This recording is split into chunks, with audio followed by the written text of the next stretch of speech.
Welcome back to Overdrive. Now, if you remember, for our 200 episode, we had headed to the hills with 3 SUVs and we gave them a thorough workout in the snow. Now, the one clear story that shone was the one that we shot in Dalhousie with the Mercedes GL Class SUV. Without the advantage of snow chains, it still managed to impress the Overdrive team immensely, but yet it felt like it lacked something.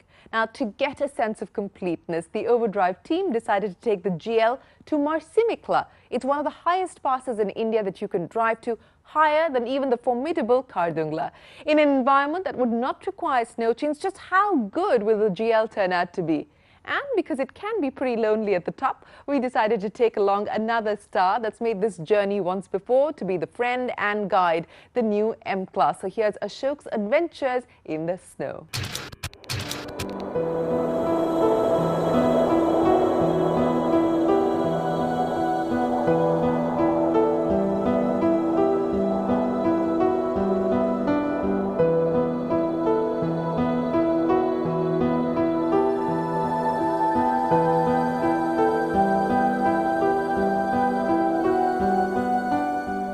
Welcome to Pangyong So Lake. What are we doing here? We're taking these 2 SUVs up to Marsimik to see what they can really do. This here is a GL 350 CDI. Well, we had a lot of fun in it the last time we took it up to Dalhousie. We splashed around in the snow a little bit and it proved itself worthy of its name as a true blue off-roader. And this, the ML 350 CDI, is an all-new car. We haven't put it through its paces in such terrain yet, so we just want to find out if this baby can hold up to its name. Let's see what these 2 can really do.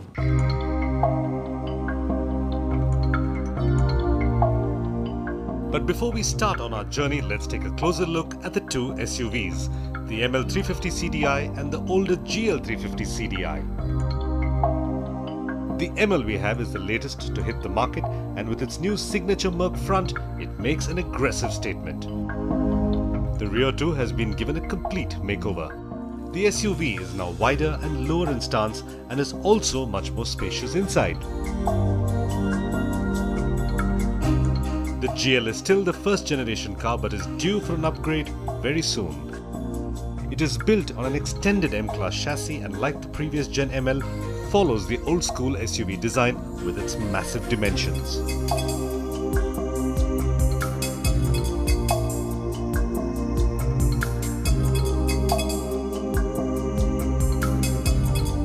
The all-new ML. It's a 3rd generation car and it uses the same 3-litre V6 that the older generation car did. But right now it makes 260 PS and 620 Nm of torque. The last time we took this car up to Marsimik, we were very impressed with its performance, and this time we expect no less from it.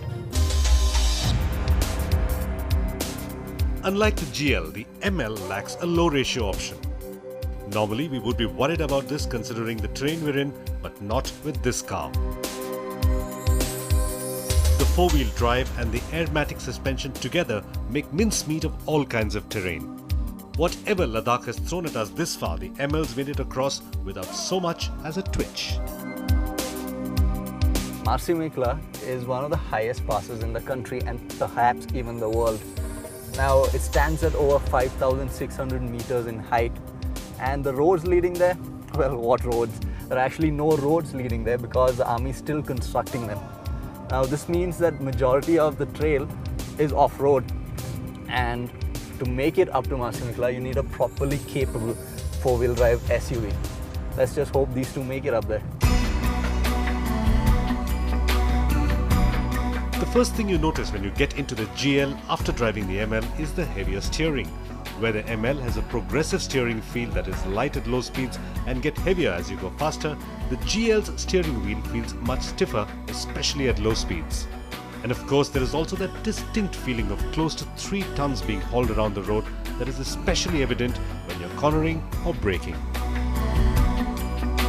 Now, the GL 350 CDI uses a 3-litre turbocharged V6 diesel engine that makes 224 PS and 510 Nm of torque. Now, in this kind of terrain, that kind of power comes in handy quite a bit, especially considering oxygen is quite low and cars start experiencing quite a bit of turbo lag.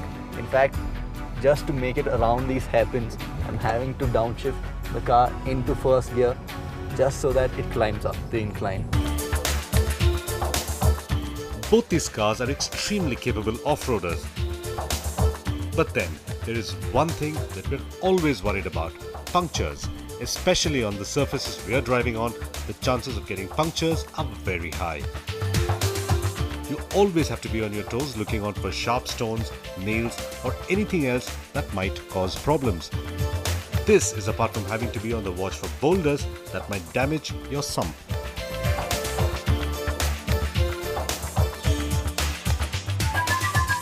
We finally made it. We are standing here on top of Marsimik Pass, and according to our GPS, we are a total of 5,620 meters above sea level. Well, that's quite an achievement. And as for the cars, they made it without a problem. Of course, we had a few punctures to deal with here and there, but on the larger scale of things, I don't think I would have chosen any other two cars to do this trip with than these.